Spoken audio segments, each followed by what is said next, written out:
우리 하나님 살아계십니다. 예수님 여기 계십니다. 성령님 역사하십니다. 이방 땅에 세워진 안디옥 교회가 시간이 흐르면서 이제 좀 조직도 갖추어지는 건강한 교회로 성장이 되죠. 이 안디옥 교회는 예루살렘 모교회에서 바나바를 보내어서 세워진 디아스포라 교회였습니다. 어쩌면 아들같이 여겨질 수 있는 교회였는데 예루살렘 교회와 안디옥 교회는 차이점이 있었어요.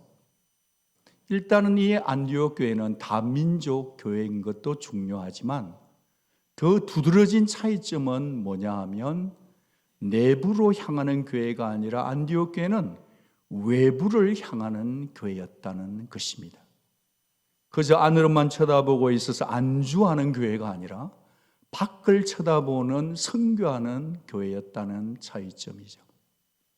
우리가 너무 누누이 자주 들어서 다 알고 있지만 마태복음 28장의 지상 사명은 모든 교회에게 주어진 예수님의 명령입니다. 게다가 사도행전 1장 8절에 성령이 임하시면 너희는 내 증인이 되어라. 이것은 특정 교회, 특정 성도만 증인이 되는 게 아니라 모든 교회, 모든 성도에게 주어진 선교적 본질입니다. 그러니까 누구든지 상관없이 예수 그리스도를 주로 믿는 자에게 하나님은 선교적 DNA를 심어 두신 것이죠. 하나님께서는 예수님을 주로 믿는 모든 자에게 다 선교적 DNA를 주셨어요. 다만 그 DNA에 대해서 어떻게 깨어서 반응하는가 아니면 잠을 자고 있는가는 개인의 몫이지만 하나님은 억지로 그 일을 이루시지는 않습니다. 오늘 우리에게 주어진 이 본문을 통해서 안디옥 교회가 어떻게 성령의 이끄심에 반응하는지를 살펴보게 됩니다. 하나님께서 어떻게 일하셨는가를 주목해 되는 거죠. 성령께서 이들 안디옥 교회를 어떻게 준비시키셨는가의 그 과정을 주목하는 것은, 살피는 것은 큰 의미가 있습니다. 왜냐하면 사도행전은 사도들의 이야기지만 이 사도행전은 우리들의 이야기로 연결 지어져야만 하기 때문인 거죠. 그렇기 때문에 이 선교의 모든 일들은 성령이 주체이시지만 성령께서 아직도 남아있는 교회와 모든 성도에게 당신의 마지막 사역을 부탁하셨기 때문이죠. 자, 그럼 어떻게 선교의 토양을 성령께서 준비하셨는가? 그 첫째는 말씀 안에서 하나 되도록 하신 것입니다. 오늘 여기 1절 말씀에 소개되는 안디옥 교회 지도자의 이름을 보면 굉장히 낯설어요. 친숙한 이름이 없어요. 안디옥 교회에 선지자들과 교사들이 있으니 바나바와 니게르와 시므온과 구레네 사람 루키오와 분봉왕 헤롯의 젖동생 마나엔과 사울이라. 우리가 아는 것은 바나바와 사울이죠. 여러분, 이 과정에서 니게르라 하는 시므온은 당시로 볼 때는 니그로, 그러니까 피부 색깔이 다른 당시 클래스를 볼 때는 약간 사회적으로 낮은 클래스에 있는 분이었던 것이 분명합니다. 또 하나 구레네 지방에서 온 루키오는 로마식으로 표현하면 루치오스니까 로마의 문화와 로마의 교육을 받은 사람인 게 분명합니다. 그러니까 또 다른 사람은 마나에는 귀족 출신이고요, 사울은 엘리트 교육을 받은 사람이었죠. 우리는 여기서 복음의 역동성을 보게 되는데 복음이 얼마나 영광스러우냐 하면 이렇게 서로 다른 출신, 서로 다른 문화, 서로 다른 나라까지도 수용해서 모자이크를 만들어내는 것이 복음의 능력인 줄 믿습니다. 지금도 하나님은 이렇게 교회를 꿈꾸고 계시죠. 전혀 다른 사람이 하나를 이루었다는 것이 복음의 중심입니다. 그러면서 제 눈을 오래 사로잡은 것은 마나엔이란 이름이었습니다. 누가는 꼼꼼하게도 이 마나엔을 소개할 때 뭐라고 해요? 헤롯의 젖동생 마나엔이라고 설명 각주를 달았어요. 젖동생이란 말은 같은 젖을 먹고 자랐다는 것이고, 젖동생이란 말은 같은 왕궁에 자랐다는 말입니다. 그러니까 출발선이 헤롯과 같았다는 말이죠. 그러나 출발은 같았는데 그들의 인생은 전혀 차원이 다른 방향으로 흘러갔습니다. 헤롯 안티파스는 세례 요한의 목을 쳤습니다. 예수를 거절했습니다. 그리고 예수를 희롱하고 조롱했죠. 결단할 수 있는 찬스가 주어졌음에도 불구하고 그는 끝끝내 예수를 거절했습니다. 반면에 같은 젖을 먹고 자란 마나에는 권력의 중심 핵심에 있었지만 그는 그 자리를 박차고 나와 좁은 길, 예수의 길을 걸어갔더라. 선택인 거죠. 무슨 말이냐면 출발선상은 같은 출발선이었는데 그들이 도착한 결과는 극명하게 달랐다. 그러면 여러분, 애초부터 하나님께서는 헤롯은 버리기로 생각하셨고 마나에는 선택하시기로 생각하셨을까요? 아닙니다. 그렇지 않습니다. 운명론적인 결정이 아니었단 말이죠. 인생의 방향이 결정되는 것은 각자의 반응에 달려있기 때문이죠. 하나님은 공평하게 둘 다 같은 시대, 같은 왕궁, 같은 자리에서 똑같은 말씀을 들을 기회를 주셨으나 결국 각자의 삶의 마음의 방향이 어디로 향하는가의 문제였던 거죠. 우리 역시도 마찬가지일 것입니다. 그냥 정착하고 안주하고 그렇게 살아갈 방향타에 내 인생을 설계할 것인가, 아니면 좁은 길과 하나님의 나라의 내 마음을 결정하실까, 그것은 각자의 몫인 것입니다. 우리는 이 5명의 지도자 속에서 영적 진리 하나를 깨닫게 되는데, 그것은 성령께서 교회를 이끌고 가실 때 첫 번째 하는 일은 하나 되게 하신다는 것입니다. 리더십과 교회 공동체를 하나 되게 하시는 겁니다. 하나됨, 이것은 하나님의 선물이며 하나님께서 선교를 향해서 마음껏 역사하실 때 첫 번째 준비하시는 토양, 조건 아니겠습니까? 성령님은 분열이 있는 곳에는 역사하지 않으십니다. 성령님은 분열을 막으십니다. 성령께 이끌리고 성령이 충만해지면 우리의 차이, 우리의 다름 정도는 성령의 사랑으로 녹일 수 있는 곳, 교회인 줄 믿습니다. 그런가 하면 놓칠 수 없는 또 한 가지의 포인이 있다면 그것은 그들 모두가 말씀을 가르치는 사역자였다는 겁니다. 말씀을 선포하고 말씀을 풀어주고 말씀을 가르쳐주는 교사들이었습니다. 여러분, 교회를 든든히 하는 기반이 뭐며 교회를 든든하게 했던, 안디옥 교회를 튼튼하게 했던 동력은 하나님 나라와 그분에 대한 올바른 말씀 선포였습니다. 여러분, 교회가 뭐냐 하면 예수를 주로 믿고 고백한 자들이 함께 모인 어셈블리, 그 불러냄이, 그래서 모임이 교회인 줄 압니다. 그렇다고 한다면 당연히 교회는 건물도 아니고요, 조직도 아니고요, 감정이나 친분으로 지역끼리 모인 것도 될 수 없는 것이 교회 공동체인 거죠. 여러분, 교회는 진리의 말씀 위에 세워집니다.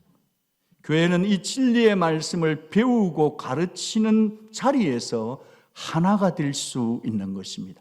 우리끼리 하나 되자고 아무리 고함친다고 하나 되는 것이 아니라 진리의 말씀을 듣고 믿고 가르치고 배우는 자리는 하나됨의 자리가 되는 것입니다. 지금 제가 말씀드리는 포인트는 이것입니다. 안디옥 교회에 가르치는 역할이 특정의 리더들만의 몫이 아니었더라라는 겁니다. 여러분, 교회에서는 어떤 기능을 담당하든 어떤 사역을 하든 어떤 봉사를 하든 간에 모든 예수님을 믿는 크리스천에게 주어진 가장 중요한 절대 기본 명령은 말씀에 순종하고 말씀에 반응하는 것입니다. 여러분, 교회 다니기는 하시지만 그저 몸만 왔다 갔다 하시면서 말씀에 대한 깨달음이 없으면 그건 좀 안타까운 일인 것 같습니다. 여러분, 믿음은 말씀을 들을 때 생깁니다. 여러분, 말씀을 붙잡고 있으면 지치지를 않습니다. 말씀을 붙잡고 있으면 외롭지가 않습니다. 말씀을 붙잡으면 흔들리지도 않습니다. 말씀이 있으면 왠지 마음속에 따뜻함으로 생동감이 일어나죠. 그런 거로 성도는 부모라 하면 반드시 자녀들에게 말씀을 계속 암송하고 가르치기를 포기해서는 안 됩니다. 성도라고 한다면 언약 공동체 속에서 새 식구든 누구든지 상관없이 배운 말씀을, 깨달은 말씀을 겸손히 서로에게 상호 가르칠 수 있는 말씀의 사람들이 다 되어야 합니다. 여러분을 축복합니다. 여러분 모두가 다 말씀을 배우든지 말씀을 가르치든지 서로가 서로에게 말씀을 배우고 가르치는 말씀의 공동체원이 되시기를 바랍니다. 여러분, 말씀을 경험치 못한 자에게 선교 이야기가 무슨 감동이 되겠어요? 말씀이 내게 임하여 있지 않고 깨닫지가 않다는데 어떻게 성천하시면서 마지막 주신 지상 사명이 그렇게 피부로 와 닿겠느냐 말입니다. 우리 오늘의 가족들은 예수님을 참 사랑하는 성도인들이 많습니다. 여러분, 예수님 사랑하시죠? 예수님 사랑하면 말씀을 사랑하게 돼요. 여러분, 성령님은 항상 말씀으로 역사하십니다. 바라기는 여러분의 마음의 토양이 말씀으로 기경되고 말씀으로 일구어져서 성령님께서 여러분을 마음껏 사용할 수 있는 분들 되시기를 주님의 이름으로 축복합니다. 또 한 가지, 성령님은 어떻게 선교의 토양을 준비시켰는가? 그것은 예배와 금식 가운데 주도권을 내어드리도록 준비시키셨어요. 한 번만 받아해 주시겠어요? 예배와 금식 가운데 주도권을 내어드리도록 그렇게 준비시키신 거예요. 2절을 보시면 주를 섬겨 금식할 때 성령께서 말씀하셨어요. 여기 섬겼다는 말을 사람에게 쓰면 봉사지만 하나님께 쓰면 예배입니다. 여러분, 그들은 안디옥 교회는 음식을 끊고 예배했어요. 목사님, 안디옥 교회에 무슨 문제가 많았던 모양이지? 그게 아니고요. 그들은 일상의 예배가 그랬다는 것입니다. 먹는 것보다 더 간절하게 하나님을 찾았던 겁니다. 그들은 갈급함으로 먹는 것보다 하나님의 뜻을 먼저 구했다는 것입니다. 여러분, 예배의 핵심은 하나님을 만나는 겁니다. 하나님을 만나지 못하면 예배가 지루합니다. 하나님을 만나지 못하면 예배가 피곤해져요. 하나님을 만나지 않고 예배드리면 그건 참 힘들어요. 여러분, 우리 모두가 다 예배를 드릴 때 하나님만을 사모하는 간절한 목마름이 있는 저와 여러분 되기를 축복합니다. 여러분, 예배 때마다 하나님이 나를 얼마나 사랑하신지 몰라요. 하나님이 찬송을 통해, 기도를 통해, 또한 말씀을 통해서 성령께서 여러분에게 다가오세요. 말씀해 주시고 일러 주시고 보듬어 주시고 깨닫게 해 주시기 때문에 예배드리는 은혜로 찬송의 가사 하나 때문에 우리 영혼은 살아나고 이겨내고 생동감을 누리게 되는 줄로 믿습니다. 그 감동, 그 확신이 전해지면 오늘 성가대도 그랬던 것처럼 정말 그 찬송 속에서 우리의 약해지던 믿음이 하늘의 하나님을 향해서 새 힘을 받게 되는 것, 그 모든 것은 예배에서 결정되는 것이죠. 기억하십시다. 성령님은 많은 활동 속에서 말씀을 주시는 게 아니에요. 기도하며 예배하는 교회 가운데서 말씀을 주십니다. 여러분, 안디옥 교회의 중심은 무엇이었을까요? 예배였어요. 여러분, 어떤 프로그램보다 어떤 사역보다 예배가 우선순위였습니다. 여러분, 교회는 기도하고 예배하는 곳입니다. 교회는 예배하고 기도하고 기도하고 예배하는 곳인 줄 믿습니다. 목사님 너무 다 아는 얘기를 그렇게 큰 소리로 얘기하세요. 그런데 교회가 기도하고 예배하고 예배하고 기도하는 이것 외에 다른 것이 슬금슬금 들어오게 되면 오염되기 쉽습니다. 기도와 예배를 포기하면 그것이 교회든 성도든 간에 하나님은 촛대를 옮겨가실지도 모른다고까지 우리를 경고하시면서 기도와 예배의 포커싱, 집중토로 주님이 말씀하셨어요. 여러분, 예배에 뿌리 내린 안디옥 교회에 하나님의 성령은 음성을 들려주셨죠. 어떤 말씀이죠? 같이 한번 읽어주시겠어요? 성령이 이르시되 내가 불러 시키는 일을 위하여 바나바와 사울을 따로 세우라 하시니 이에 금식하며 기도하고 두 사람에게 안수하여서 보내니라. 성령께서 내가 불렀다 하시는 거예요. 여러분, 모든 성도는 부르심을 먼저 받아요. 부르심을 받은 자는 계속 부름에 머물러 있는 게 아니라 보내심을 받는 이중두리가 있는 게 성도예요. 여러분, 이 말을 보면 바나바와 사울을 따로 세웠다 하십니다. 무슨 말씀이냐 하면 좀 부드럽게 점잖게 말씀을 드리면 바나바와 사울은 나를 위해서 구별한 사람이니 내가, 성령인 내가 그들을 좀 주도하면 안 되겠니 하시는 겁니다.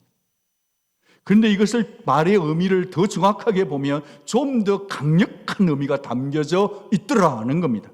아예 그 사람 두 사람을 떼어서 나에게 달라 하십니다. 나에게 이양해라, 권리를 포기하고 내어놓아라 하신 말씀이에요.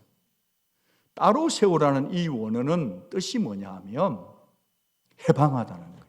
묶여있는 데서부터 풀어진다는 얘기입니다.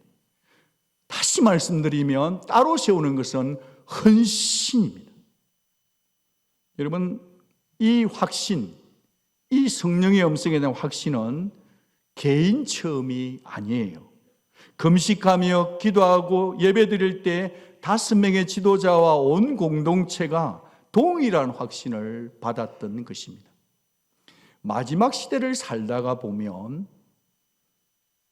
많은 분들은 아니지만 간혹 자기 혼자 기도해서 성령께서 음성 주셨다 하고 자기 마음대로 결정할 때가 있는데 주변에 있는 사람들은 그것 때문에 몸살을 앓고 과연 그럴까 불편함을 가지게 되는 현상들이 더 많이, 더 자주 일어나게 될 것입니다. 그러나 안디옥 교회에서 역사하셨던 이 성령의 역사는 한 사람의 독단적인 개인 행동이 아니라 적어도 5분의 리더들이 함께 동의할 수 있는 음성이었다는 것을 우리가 마음에 새겼으면 합니다. 여러분, 그렇다 할지라도 말이죠, 얼마나 충격되었을까요? 아니, 교회의 기둥인 바나바를 떼어가신다고? 게다가 사울까지 떼어간다고? 아니, 하나님 어쩌면 이렇게 중요한 사람만 쏙쏙쏙 빼어가시지? 얼마나 항변하고 싶고 얼마나 고민이 되었을까요? 원래 성령이 역사하시면 고민이 되는 겁니다. 여러분, 우리 같으면 어떻게 했을 것 같아요? 이런 음성 들으면. 일단 성령의 음성, 됐고 잠깐만요. 그런데 피할 방법 찾지 않을까요? 비상호출 다 모였어요. HR 인사위원들 다 모이죠. 전략 한번 짜보죠. 혹시 우리가 잘못 들은 거 아닐까요? 이성적으로 용납이 안 되잖아요. 적어도 이건 아닌 거죠. 하나님이 그러실 분 아니잖아요. 성령이 말씀하셨는데 우리가 성령보다 더 높은 위치에서 성령님이 아마 잘못 말씀하셨을 거예요 라고까지 우리는 말할 수 있지 않을까요? 그런데 말입니다. 그런데 안디옥 교회 성도들은, 리더들은 어떤 액션도 어떤 말도 없어요. 그들이 선택한 것은 오직 한 가지뿐이었습니다. 이에 금식하고 기도밖에 없은 거예요. 이에 금식하고 기도했더라. 기도의 무릎을 꿇었던 것입니다. 함께 같은 시간을, 공동체가 함께 하나님 앞에 시간을 보내는 거죠. 그분이 뜻이 클리어하게 될 때까지, 마음의 염려가 사라질 때까지, 마음의 평안이 올 때까지, 마음의 확신이 새겨질 때까지 그들은 기도했던 것입니다. 그리고 마침내 온 교회가 그들을 기쁘게 안수하고 보내주었던 것입니다. 여기서 우리가 정리를 하나 할 필요가 있는 것 같아요. 안수는 안디옥 교회의 리더들이 안수했습니다. 그렇지만 파송하는 분은 누구시죠? 성령님인 겁니다. 다시 한번 말씀드립니다. 안수는 사람들의 손에 안디옥 교회 성도들과 리더들이 했지만 파송하는 주체는 성령 한 분인 겁니다. 여러분, 여기서 아무리 성령에 이끌렸다 하지만 이 연륜이 짧은 베이비 교회, 안디옥 교회가 어떻게 이렇게 정말 과감한 용단을 레디컬하게 내릴 수 있었을까 궁금하지 않으십니까? 여러분, 전도지 한 장도 안 하던 사람이 갑자기 음성 들어서 선교지 나간다. 그건 말이 안 될 수가 있거든요. 근데 말씀을 쭉 이렇게 묵상하고 찾아보다 보니 이들의 결정은 갑작스런 번지 점프가 아니었더란 말이죠. 여러분, 안디옥 교회가 시작된 태동의 시기를 보려면 사도행전 11장을 보셔야 합니다. 사도행전 11장을 보면 아가보라는 선지자가 예루살렘에서 내려오는 사건을 우리는 기억합니다. 이 아가보 선지자가 예루살렘 모교회에 큰 흉년이 들어있는 정말 굶주린 어려운 상황을 알려줘요. 그 소식을 듣자마자 이 안디옥 교회 성도들의 마음이 꿈틀꿈틀 되었다는 겁니다. 온 교회가 예루살렘에 엄청 떨어져 있는 그 예루살렘의 고난을, 환난을, 흉년을 자기 일인 것처럼 가지고 하면서 그들은 씻기지도 않았는데 구제 헌금을 보내더라는 거예요.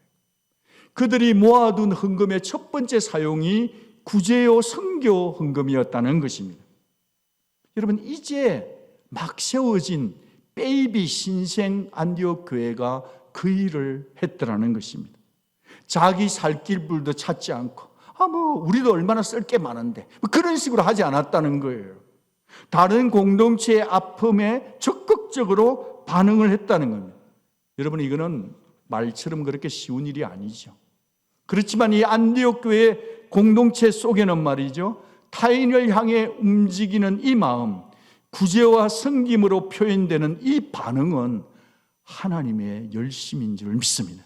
하나님의 긍휼히 여기시는 마음이 새겨진 것입니다. 하나님의 선교적 DNA가 가슴에 불이 붙었기 때문에 하나님의 열심이 교회 안에 스며들고 녹아 있었기에 그것이 바로 안디옥 교회의 영적인 스피릿이었다는, 영적인 분위기였다는 것입니다.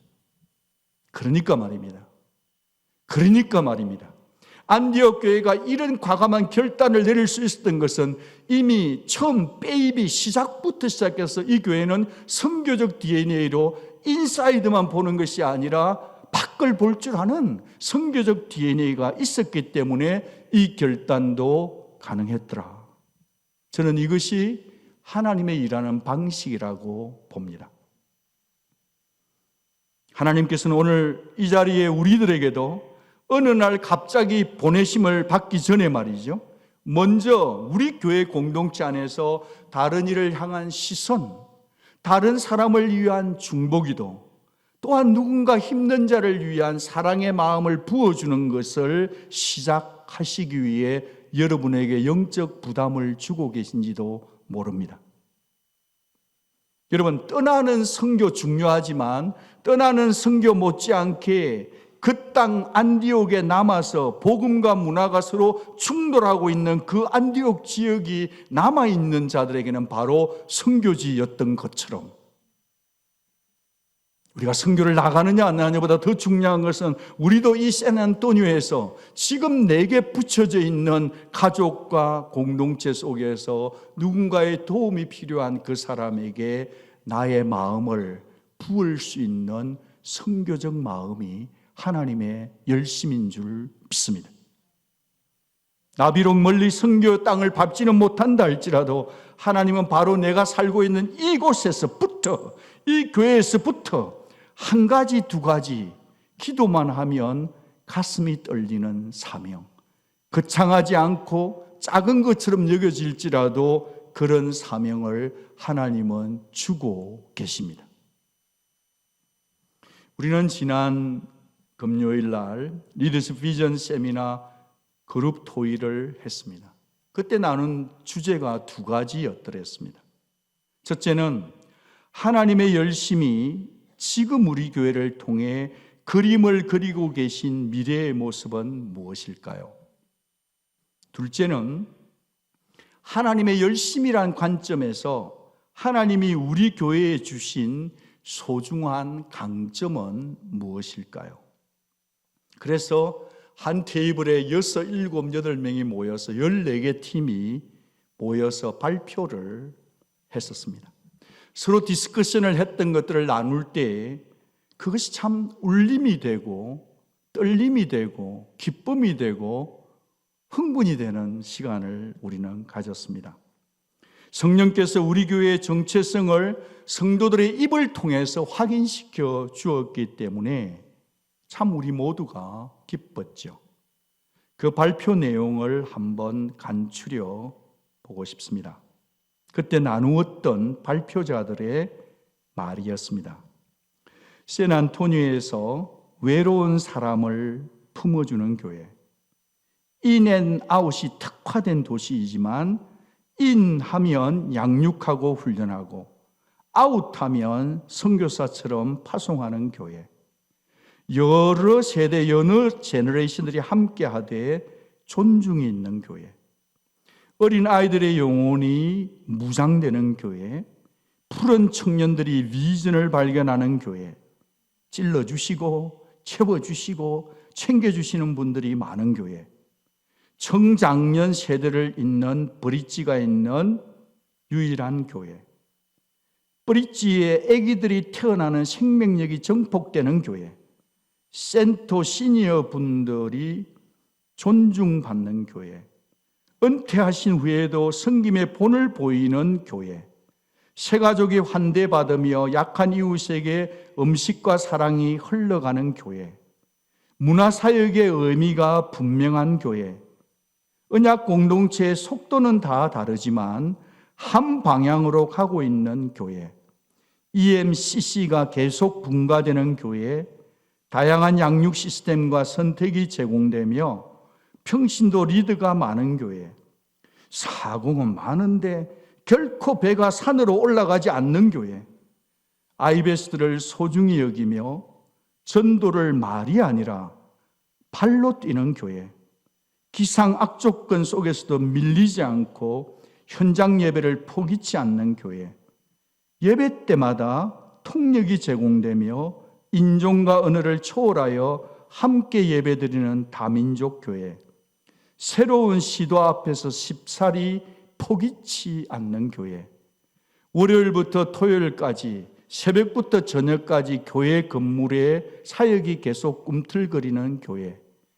한 사람 한 사람이 교회가 되고 예배면 예배, 찬양이면 찬양, 기도면 기도, 섬김이면 섬김, 겸손한 청직이 숨은 일꾼이 넘치는 교회, 예배를 뜨겁게 사모하며 하나님의 열심과 발맞춰 가는 교회, 자녀 세대, 넥스트 제너레이션들이 여기가 바로 내 교회야, 오너십을 갖고 먼 훗날 다시 돌아올 수 있기를 꿈꾸는 교회.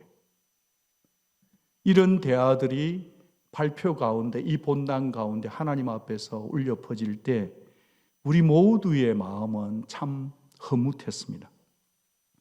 물론 강점 못지않게 약점도 무수히 많다는 것을 우리 모두는 잘 압니다. 그러나 그렇다 할지라도 이 소중한 강점들은 그저 20년 흘러온 세월의 연륜의 결과가 아닐진데 하나님의 열심의 결과인 줄 믿습니다. 이 하나님의 열심 앞에서 우리가 더더욱 우리 자신들을 내어드리기를 바랬던 거죠. 사랑하는 온누리 가족 여러분, 하나님은 저와 여러분 모두를 부르신 줄 믿습니다. 부르심을 받은 인생의 본질은 하나님께 헌신하며 사는 데 있습니다. 부르심을 받은 성도가 가장 기쁜 것은 하나님께 헌신할 때 기쁨이 쏟아부어집니다. 가라 하면 가고 오라 하면 달려올 수 있는 삶. 여러분은 지금 흘러가는 세월 앞에서 누구에다가 무엇에다가 여러분의 헌신의 깃발을 꽂고 계신지요? 살아계신 하나님은 지금도, 성교의 하나님, 열방의 하나님은 지금도 우리 각자의 묶인 삶에서 해방되어서 저와 여러분을 따로 세워서 주를 위해 오롯이 헌신할 수 있는 그런 자를 찾고 계십니다.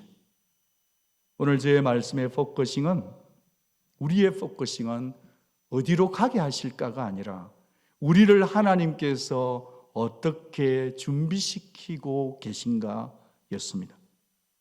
하나님은 교회와 성도를 사용하시기 전에 앞서서 먼저 우리의 마음을 성교의 토양으로 준비시키시는 분이십니다. 바라기는 늘 말씀 안에서 하나님과 하나 되시고, 늘 말씀 안에서 교회 공동체와 하나 되시고, 예배와 금식 가운데 하나님과 방향을 맞추시면서 참으로 성령의 이끄심에 반응하는, 순응하는 우리 모두의 마음이 되기를 축복합니다. 사랑하는 온누리 여러분, 성령께서 우리 교회와 우리 각자를 마음껏 쓰실 수 있는 그런 토양, 옥토되도록 순종하며 살아가는 우리가 되면 어떻겠습니까? 이제 다시 한번 성령께 우리의 영적인 주파수를 맞추면서 하나님을 위해 살아가는 그런 아름다운 의미 있는 인생들 다 되시기를 우리의 생명의 주인이신 주 예수 그리스도 이름으로 축복합니다. 기도하겠습니다.